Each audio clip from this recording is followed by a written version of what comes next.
This is the most fabulous tin plate sign, and what a lot of people probably won't realise is that the trademark of this Fry's chocolate bar was 5 boys. It was the 5 Boys chocolate bar. Now, this was one of the most recognised chocolate bars in the world, so it didn't need much explaining. That's why the sign is 5 Boys. Everyone knew exactly what it meant.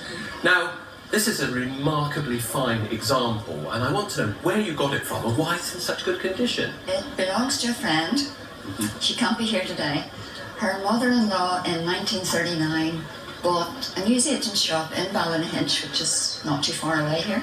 And I've walked in and out past it for years and just noticed it, but didn't pay too much attention. So what, it's always been on the wall in the shop? It's been on the wall until very recently. That's absolutely amazing, because these kind of signs would have been ubiquitous on our high streets and around our shops. I think we don't realise, because if you look at old photographs of high streets and things, because they're not in colour, we don't realise the variety of these incredible signs that would have been absolutely everywhere, on walls, outside shops, in shops, and they were made to be durable, enamel tin plates. They were mass-produced, but they've now become extremely collectible.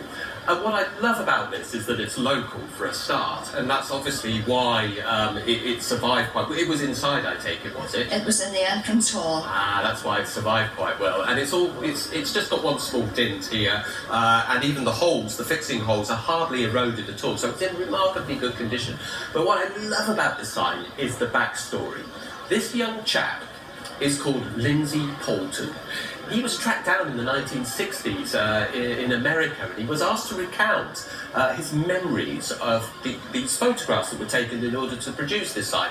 His father was a photographer, and I believe these were taken pre-1900, the photographs, in fact. But we can see that they're all titled. We've got desperation, pacification, expectation, acclamation, realisation, with a Z. And there he is with a bit of chocolate in his mouth. Now you'll see that in desperation, he's crying his eyes out. So apparently, in order to get him to cry, his father, the photographer, put a rag around his neck soaked in ammonia. And apparently, that was what made him cry for the photograph.